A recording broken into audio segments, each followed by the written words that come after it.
Bir daha hamınız xoş gəlmisiniz. Hər birinizi həqiqətən burada görməyə şadam. Düzdür, mən burada çox suallar məndə yarandı. Nə mənada suallar yarandı? Açıb seminarın elanını verəndən sonra bir neçə dəfə seminarı ləğv eləmək istəyi gəldi mənə. Ki, eləmə qalsın. Sonra dedim ki, yox, eləyəcəm. Çünki mən sonuncu seminarı bir il əvvəl eləmişdim və bir il ərzində yəni dəfələrlə oldu ki, seminar eləmək istədim, ləğv elədim. Orada nə məsələ oldu? Allah məni sınadı, sayca az adam verdi, mən bəyənmədim. Dedim, ay Allah, yox. Bunu bəyənmədim, dəyişirəm. Bu dəfə boş buraxıram, gələn dəfəyə bir dənə yeni bir versiya açıram. O da heç vaxt olmadı. Mən də bildim ki, bu dirənci qırmalıyam. Ondan sonra gəldim, bu seminarın elanını verəndə adını yüksəliş qoydum. Niyə qoydum bilmirəm, açıram. Amma mövzu falan heç nədə hazırlamamışdım. Tam səmimi deyirəm. Heç nə. Bunu mən demək dünən yox, sırağa gün. Əsas dünən saat günorta 10-11-də bunları yığıb hazırlamışam. Və demək seminarda adam az idi, sayı yazılan da yox idi. Fikirləşirdim ki, yəni niyə belədir? Bir yandan da mən bunu hazırlayanda bir çox şey anladım ki, yəni bu nə deməkdir, nəyə görə adam azdır. Bir yandan da bəli, mənim özümün məsələlərim var ki, yəni Rüfət, sən özün vaxtında veriləni bəyənməmsən, indi bəyən, artıq bundan razılaş. Belə, seminarımız adı yüksəlişdir. İnşallah hər birimizə çatacaq olan mesajlar, bildirişlər hamısı çatacaq. Yüksəliş, mən öz fikirlərimi deyəcəm, düzdür, burada biraz danışmaq adama çətin gəlir, çünki istər Pəri xanım olsun, istər Əhməd bəy olsun, istər Vəfa xanım olsun, indi Safra xanım düzdür, qonaq qismindədir, çox belə bir, yəni baxır, canlıları izləyir, amma mən bilirəm ki, siz də bilgilisiniz və bilgili insanların da yanında danışmaq özü biraz məsuliyyətli, tam məsuliyyətli həqiqətən. Əgər nəsə bir yanlışım da olacaqsa, mütləq bunu sizdən də xahişim olur ki, düzəldəsiniz. Yüksəliş ümumiyyətlə hər bir insanın həyatında gedən bir prosesdir. Təbii ki, ilk başlarda biraz ağır olur, çünki ruh özünə qayıdır, insan artıq özünü görməyə çalışır, görməyə başlayır və insanın da dirəncləri var ki, bugün bəli, məndə də hər bir kəsdə müəyyən dirənclər var ki, onları aşmağa çalışırıq. Bu aşmaq yolunda da Allah bizə müəyyən insanları vasitəçi olaraq göndərir və onların vasitəsindən biz bu yolu aşırıq. Çətin prosesini, bəli, müəyyən çətinlikləri var. Tək istəyərdim, hamı o yüksəliş prosesini keçsin, hamı inkişaf eləsin, hamı o ilahi şuur səviyyəsinə çatsın ki, çətin deyənə də deyirəm, amma çataq, fərqinə varaq çataq. Çünki bu həyatda buraxmalı olduqlarımızı biz buraxmalıyıq. Yeni insanları həyatımıza qəbul eləməliyik. Bəzən biz yeniləri qəbul eləməkdə çətinlik çəkirik. Niyə?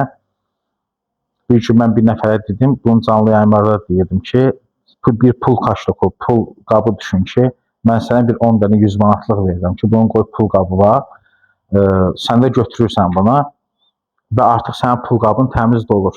Səhər gəlirəm, deyirəm ki, ala bu 10 dənə 500-lük, qoy pul qabı var, sən qoymaq istəyirsən, amma qoya bilmirsən, onu yerləşdirə bilmirsən ora. Bu vəziyyətdə nə etməlisən? Sən 10 dənə 100-lükdən əl çəkməlisən ki, 10 dənə 500-lüyü ora qoyub daha çox şey əldə edəsən. Bəzən biz buraxmalı olduğumuz bir şeyləri xərcləmək üçün olmurdu. O sənin artıq özünə lazım olan bir şeydir ki, sən balansında bunu saxlayasan bazanda. Bu 10 dənə 100-lük məsələsi təbii ki, bir misaldır. Amma bəzən biz nə edirik? Buraxa bilmirik, buraxmırıq. Çox şeyləri buraxmırıq. Bu da təbii ki, bizim şuuraltımızın proqramıdır. Buna görə heç kimi də qınamırıq. Bizim özümüzdə də var bəzi şeylər ki, hələ də tam onu buraxmamışıq. Kimsə də kömək edirsə də, yəni buraxmağı düşünürük bir yandan, amma bəzən çətinliklər çəkirik o buraxmaqda. Amma inşallah ki, o buraxanlardan olaq və yenisini həyatımıza qəbul edən insanlardan olaq. Və mən bu seminar elanını verəndən sonra mənim qarşıma bir kino çıxdı. Bunu mən Pəri xanıma demişdim ki, buna baxanlar da olub, buna baxmışsa yox. Mevlana Celalettin Rumi, düzdür, mənə heç vaxt Mevlananın həyatı maraqlı olmuyor. Bəli, dəfələrlə mənə deyilib, Mevlana eşitmişəm, amma diqqətimi çəkməmişdi, nə yalan deyim, həqiqətən diqqətimi çəkmirdi. Və mən qərara gəldim ki, artıq baxacam bu kinoya. Elə oldu ki, həmin yerdən qeydiyyatdan keçdim, çünki belə yox idi şəbəkədə. Başladım baxmağa, kinonun bağımlısı oldum və həqiqətən də o məndə çox algılar başladı açmağa. Hə, sezondan da 3 sezonluqdur. Yəni, kim istəyir, həqiqətən məsləhət görürəm. Çünki kinodan insan ayrıla bilmir. Və orada Allahı elə gözəl şəkildə izah edir ki, mən də çalışacağım nəyisə izah edeyim, düzdür, amma onun qədər izah edə bilmərəm. Və bunu da hazırlayanda ondan istifadə eləmişəm. Həmin o cümlələrdən istər Mövlana Cəlaləddin Rumi olsun, Şəms Təbrizi olsun, İmam Qazali olsun, Bəyazid Bistami olsun. Yəni, çox gözəl fəlsəfi fikirlərdir və mən o kinoya baxanda bir şeyi anladım ki, insan Mevlananın özü də, yəni orada baxırsan ki, filmdə Allaha bağlı olub, Allahı sevib, insanlara müəyyən reallıqları başlayıb aşılamağa, göstərməyə, bildirməyə. Amma o bir tələbə olaraq artıq hazır olandan sonra onun həyatına Allah o müəllimi yetirir. Və mən onda anladım ki, demək, tələbə hazır olanda müəllim gəlir. Tələbə hazır olmadıqda müəllim gəlmir. Bu mənim həyatımda da belə olub. Mən yenə dedim, mənim həyatımda 3-4 nəfər yəni ustadlar görmüşəmsə və onlardan faydalanmışamsa, məsələn, biri burada Əhməddir, yox, yəni ustadlıq qəbul eləmək lazımdır. Mən məsələn, bax, Pəri xanım olsun, düzdür, mənə təlim keçməyib, amma fəaliyyəti var mənim həyatımda. İndi başqaları da olub, tanımırsınız. 3-4 nəfər, yəni mən belə tanıdığım insanlar olub. Çünki hamının öz getdiyi yol var. Biz, yəni müəyyən qəbul elədiklərimiz var, bizim uyğun olmadıqlarımız var. Çünki hərə eyni düşüncədə, eyni fikirdə olmur. Hər kəsin getdiyi bir yol var. O yola uyğun insanlar da onun qarşısına çıxır. Və mən o filmdə də baxanda gördüm ki, Mevlananın qarşısına gələn müəllim Mevlana özü hazır olanda gəldi. Və kino çox diqqətimi çəkdi. Məsələn, mən oradan bir cümlə yazmışam ki, hər insanın içində onu həqiqətə çağıran ilahi bir səs var. Onu dinləməyə öyrən. Burada düzdür, bugünkü yəni sferada, spiritualizmdə deyək, bütün canlı yayımlar deyək, yaşam koçları, hamı yəni müəyyən bir şeylər deyir ki, bəli, bizim yüksək mənliyimiz var, ali ruhumuz var, biz onunla əlaqəyə keçməliyik, danışmalıyıq.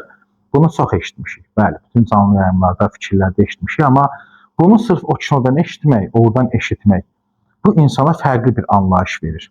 Çünki cümlənin quruluşu belə gözəldir ki, hər insanın içində onu həqiqətə çağıran ilahi səs var. Və bu səsi eşitməkdə insanlar çətinlik çəkir. Bəli, indi anlasaq ki, bu səsi eşitməkdə biz niyə çətinlik çəkirik? Bizim yaşadıqlarımız və buraxa bilmədiklərimiz, dünyəvi maddə aləmində olan problemlər. Çünki insan əslində nə etməlidir? Biz bu dünyaya gəlmişik, ilk enerji insan bədəninə daxil olandan sonra artıq biz torpaqla birləşmişik, bütünləşmişik və həyatımız boyda məqsədimiz nə olur? İndi onu məsələn Əhməd bəy də gözəl bilir ki, daha yaxşı bilir hətta məsələn, okulistik anatomiyada insan bədəndə olan sefra nöqtələri olsun, meridianlar olsun ki, bu enerjinin köy çakradan, yəni aşağıdan, ayaqların düz altından yerləşən, yəni meridianlardan söhbət gedir ki, orada yerləşən sefradan, bu enerjinin yuxarıya qalxma yolu.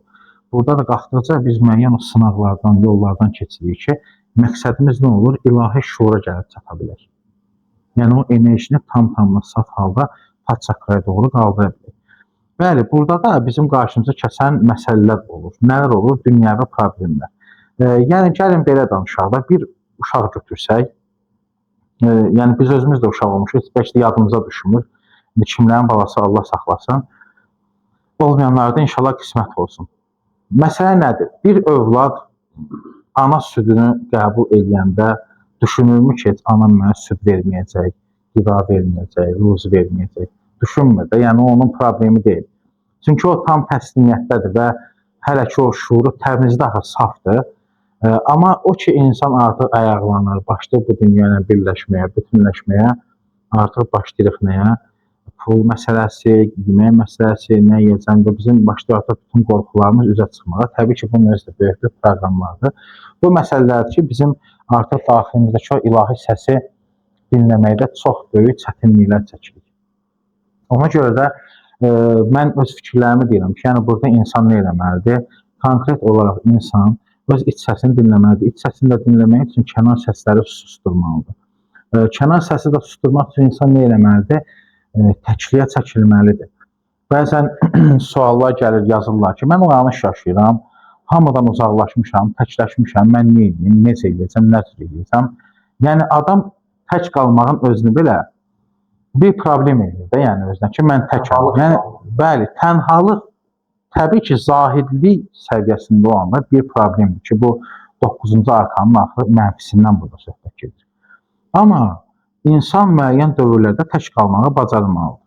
Məsələn, mən real deyəcəm, təqribən rahat 4 ildir ki, mən təkliyə çəkilmişəm. Yəni bunu könlümdən etiraf edəcəm ki, könüldən seçib eləməmişəm. Ki, mən gedim təkliyə çəkilim, gedim Allahı tapım, axtarım. Yəni mən etiraf edirəm ki, bunu mən seçməmişdim. Bir də baxdım ki, artıq təkəm. Mən bunu nə vaxt anlamışam?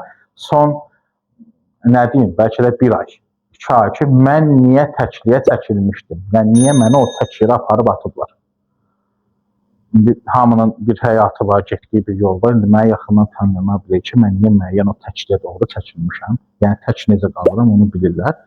Mən onda anladım ki, insan təkliyə çəkən də onu Allah. Necə? Burada məsələ nədir? Bunu insanlar problem edir ki, mən təkliyə çəkildim, artıq sıxılıram falan, bu cür şeylər. Mən onu bilsiz necə qəbul edirəm. Mən əgər təkliyə çəkilirəmsə, demək Allah məni huzuruna çağırır. Allah bəndəsinə deyir ki, gəl. Mən bunu bu cür qəbul edirəm. Yanlışım varsa, təbii ki, siz də bunu hərənin baxış bucağı fərqli ola bilər. Və qiyamət anlayışı deyilən bir anlayış var. Bunu hamı eşidib bilir. Mənə görə o qiyamət anlayışı insanın o təkliyə çəkildiyi an başlayan bir şeydir.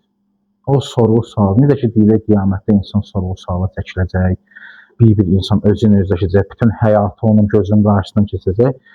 Gəlin, burada hamımız o periodu, yəni keçmiş insanlarıq, o təkliyə çəkilməkdə. Bütün həyatımız, ta ki, doğulandan indiyənə qədər başlayırıq ondan üzləşməyə. Və bir növ, birincisi özümüz özümüzə və ən əsası da Allaha cavab veririk. Və Allah bizə nələri zamanında göstərirdi ki, biz bunları görə bilmirdik, anlaya bilmirdik. Biz indi başlayırıq artıq onu anlamağa ki, sən demə Allah mənə burada bunu göstərirmiş, burada bunu göstərirmiş. Mən necə vaxtı ilə bunu görmüşəm ki, belə boşdur, amma əyilib baxanda gördüm ki, bunun içində su var imiş ki. Zamanında Allah mənə deyir ki, bu suyu iç, mən belə baxırdım, içinə baxmırdım axı. Mənim gözüm qıraq-bucaqdaydı, ətrafdaydı. Bilmirdim o içində su var, çünki buradan bu boş görünür. Amma biraz belə əyilib baxanda görürəm ki, bunun içində səndən su var imiş. Mən Allahın mənə göstərdiklərini görə bilməmişəm. Burada insan özünü günahlandırmalıdırmı? Mən deyərdim ki, xeyr, insan özünü günahlandırmalı deyil. O günahlandırmanın özü də bir yanlış bir frekans, yəni aşağı titləşimdir. Olmaz. Sadəcə olaraq biz dərsimizə baxmalıyıq, almalıyıq, buraxmalıyıq. Və burada, məsələn, bir cümlədə qeyd eləmişəm ki, dünən ağıllı idim, dünyanı dəyişmək istəyirdim, bugün hikmət qazandım, özümü dəyişirəm. Yəni, bəli, qəşəng cümlədir, bir dənə su için deyəcəm sizə. Mən bu cümləni oxudum ki, dünən ağıllı idim, dünyanı dəyişmək istəyirdim. Düz deyir. Bunu mən yaşamışam.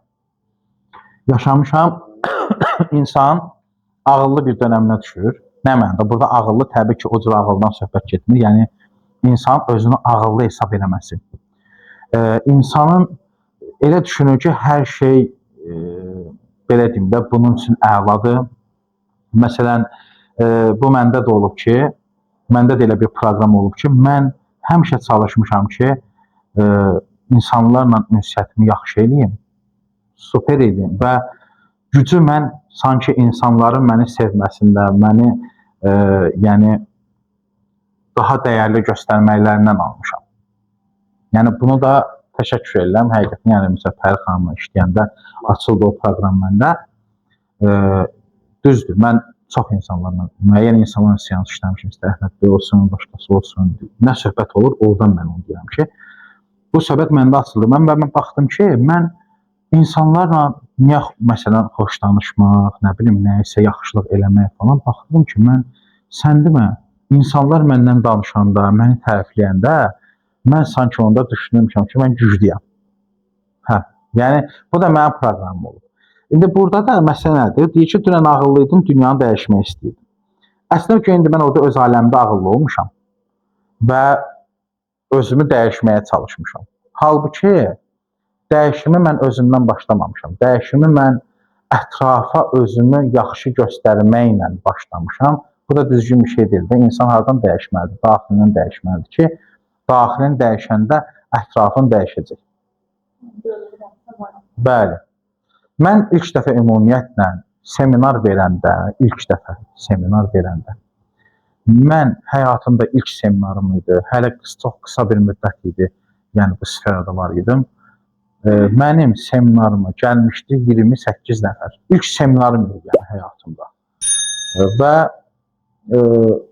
nə yalan deyim, etiraf edəcəm. O vaxtlar düşündüm ki, bundan sonra belədir, ayda bir seminar verəcəm, hamı yığılır. O ki, cəmaət mənə gəlir. Yəni mən etiraf edirəm ki, mən belə düşünürdüm. Bir müddət sonra seminar verəndə azalmalar oldu. Növbəti seminarda biraz da azalma oldu. Sonra mən az öncə dediyim kimi artıq Allahın verdiyini qəbul eləməməyə başladım. Ki, baxdım ki, nə deyir, 15 nəfər, 12 nəfər, yox ay Allah, ləzzət eləmədim. Mən bunu bəyənmədim, bəs eləmə. Mən bunu eləmirəm. İndi baxdım ki, əslində, sonradan anlayıram bunu. Bu da bir sınaq idi də mənə. Yəni, sənə verilənlə bir razılaşırsanmı, yoxsa sən ancaq yenə öz düşüncələrində həyatı qurursan? Baxdım ki, indi mən anlayıram ki, öz düşüncələrimdə mən ətrafı qurulmuşam. Və düzdür, o mənə bir yerdə xidmət edirdi. Yəni, necə xidmət edirdi? Daha da çox işləmək, daha da çox nəyisə bilgini öyrənmək və s. və ilaxır. Amma burada biri var ki, bilgini insanlara, məsələn, bir faydan olsun deyə ötürürsən, bu bilgini öyrənirsən, özünün inkişafı üçün. Bir də var ki, prinsipə düşürsən.